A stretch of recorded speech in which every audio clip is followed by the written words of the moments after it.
Hello, beautiful souls, and welcome to another Yatra Sister podcast. I'm Sharita. And I'm Allison. And we are here today to have another amazing conversation about life. Oh, yes. There's so many things we can talk about life. Oh my gosh. And we will be talking about many of them. But today we are actually going to focus in on... Well, I think it's about just being trained.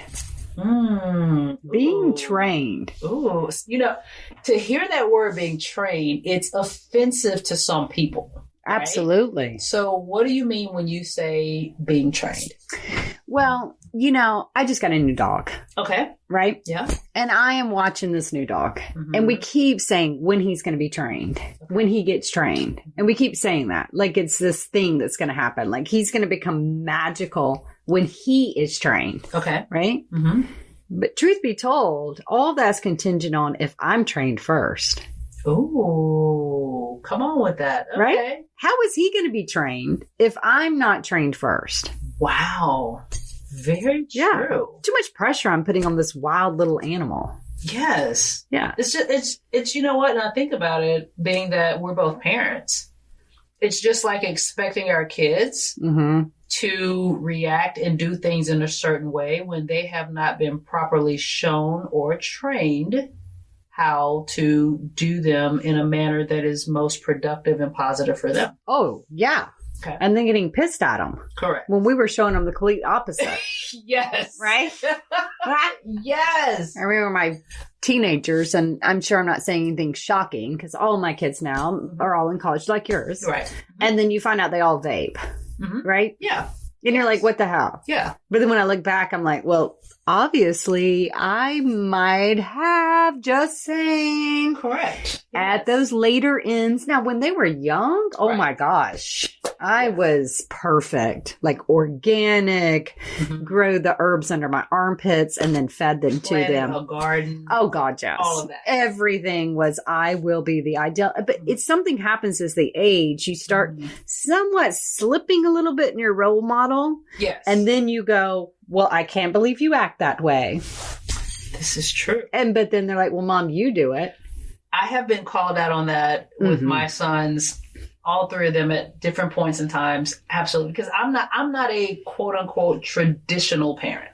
No, Sharita, I can't imagine so. That's shocking.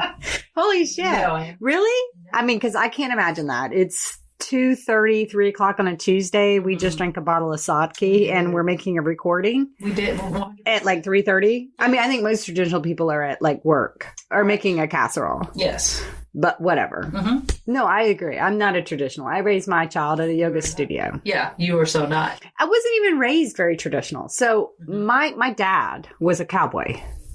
Growing up. Oh my God. I grew up on a farm. Cowboys are so sexy. Right? Your dad was a sexy cowboy? He was a sexy cowboy. Oh my gosh. Like the Marlboro Man? Yes, 100%. Okay. And as little girls, we loved it. Of course. We would go out to the riding ring, watch my dad break horses. He taught us how to ride.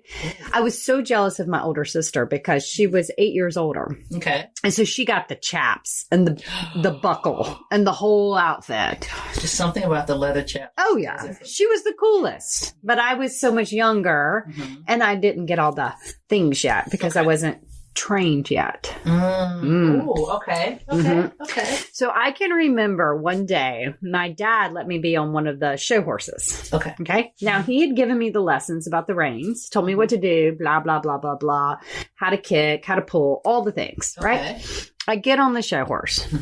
Somewhere in there, I'm only like 8, for God's sake. I am running down through the field. Okay. And my horse goes a little erratic. And I panic. All right. I completely forget anything he's taught me. And I'm panicking. And he goes right to a tree, right to a limb. That limb hits me, knocks me completely off the horse. Oh, yeah. It was crazy. My dad walks over. Okay. Marble man. Yes. Man of small words. Lessons far and few between, but pay attention when he's giving you one. Just rugged. Oh, yeah. And I get up and I said, stupid horse. That was the first thing out of my mouth. My dad looked down at me and he said, is the horse stupid or the rider? What? Mm-hmm. Stuck with me my whole life. Yeah. Because he's right. It wasn't the horse. It was telling me. I was pissed at 8 years old to admit that. I'm pissed at this age to admit that. Right. But he's right. Yeah. Which leads me into years and years and years I've done training for the mind. Okay. Everybody talks about meditation and yoga is to train your mind, right? Mm-hmm. Yes. I see it everywhere. It's everywhere. Yeah. Train your mind. Mm-hmm. Train your mind. I don't like that. I think that's so stupid. Mm-hmm. First of all, your mind is not what's getting trained. It's just like the horse, just like the dog. Okay. You have got to get trained. You have to become the trainer. Don't worry about the mind. So I know y'all can't see me. My mouth just like fell open with that statement because that is very profound. Yeah. We miss that step. We do miss that step. Yeah. We think we can go in and keep yelling at the mind to do something and get frustrated. Correct. The mind is wild. The mind is just like the horse. The mind is just like the dog. Mm-hmm. You can't keep yelling at the mind. You can't keep yelling at the dog. You have to go to school. You have to learn the lessons. The horse doesn't really. I go to school. Correct. I learn how to ride the horse. I learn how to saddle it. I learn how to do the reins. And then I teach the horse. So who's really in class? Me or the horse? You are in class. Thank you. We are in class. We are in class. Wow. Okay, so, jeez. Okay, so we're the ones that are in class. Yeah. When it comes to controlling our minds. Correct. So what does that look like for us to be in class? To put ourselves in a position to then be able to go forward and control our minds? Well, I think the first thing you've got to do is show up. Get the lessons. Yes. As a little girl, I'd show up and get the lessons from my dad. Okay. But because I was little, I don't know. Maybe I wasn't paying attention. Okay. Maybe I didn't really listen to him. I don't know. Mm-hmm. My sister did. She was much older. Okay. I'm jealous of that. Have I said that? I'm going to keep saying that. Yes, yeah. It's okay. Yeah. My husband today, God bless his soul. My God, I have the best husband in the world. You know what he bought me for Christmas this year? What? Because I talk about this so much.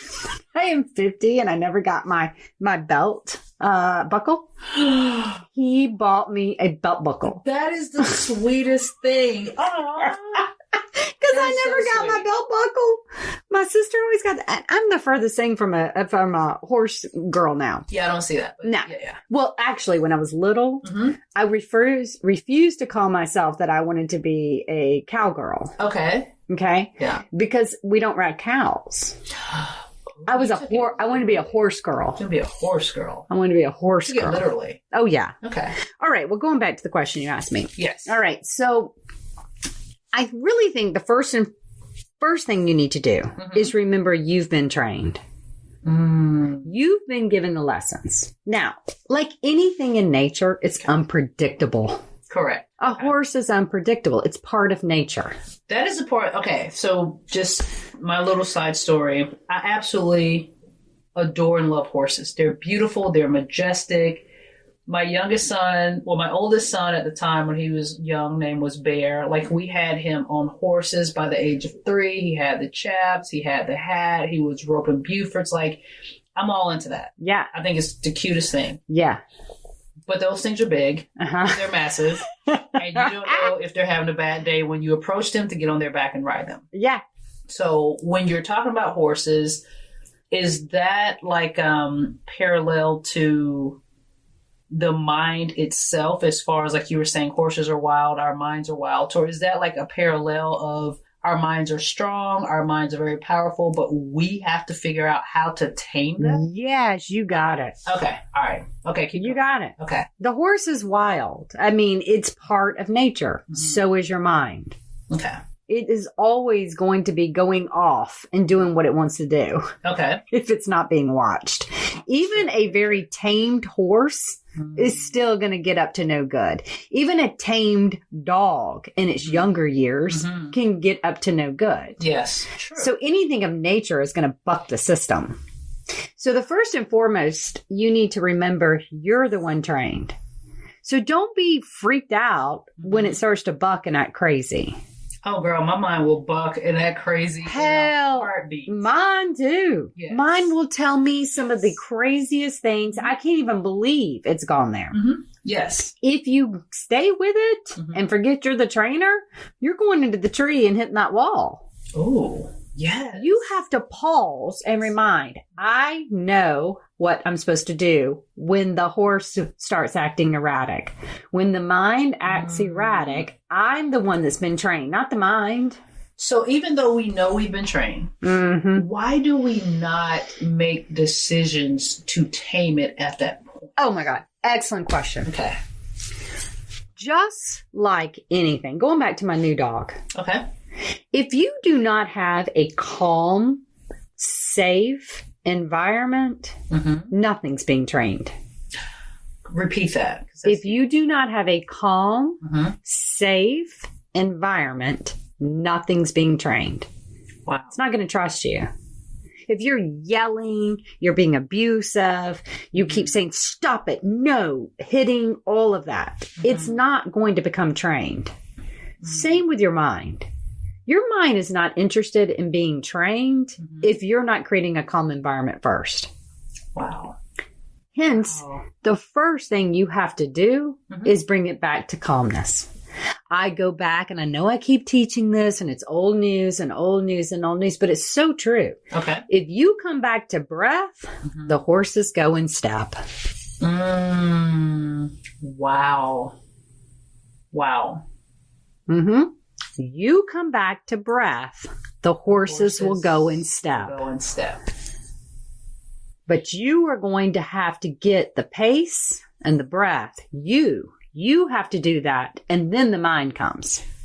So basically what I believe I'm hearing you say is, instead of making excuses like we often do, we have to take responsibility for ourselves and our situations before we can even begin. So we have to be truthful with ourselves before we can even begin to start to calm the mind.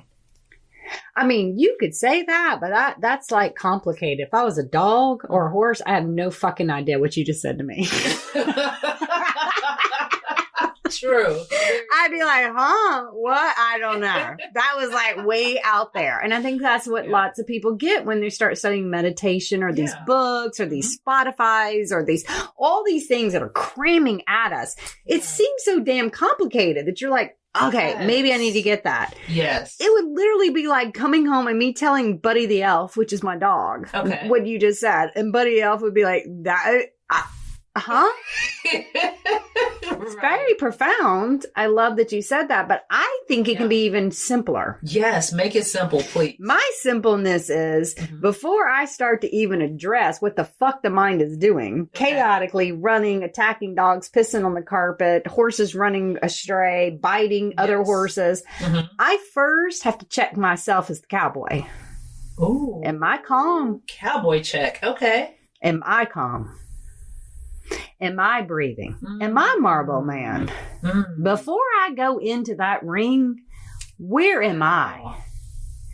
Am I breathing? Do I have my pace under control? Is this beast of nature even going to be interested in me? Or am I erratic? I think it's just as simple as that. Check me first. Fix my breath first. Slow it down. Once I do that, then whatever is asking to be trained may be interested. Okay, so what if I don't want to be checked? What if I'm what if I'm the type of person where maybe in my past, I don't know, but maybe checking myself is criticism because maybe I don't like the self that I am. So I want to just not even go to that step and check myself. Because checking myself may mean that I feel like I'm weaker in some way because I don't have control in the first place. Yeah. How can you get people who feel that way to be comfortable to go back to truly checking in with themselves first? Well, I would tell them, who do you want to be in control? Because if you don't want to check yourself, and what you said earlier, you go in the ring with the horse and you don't want to check yourself, then I hope you know the horse is in control. Wow. Yes. Yes.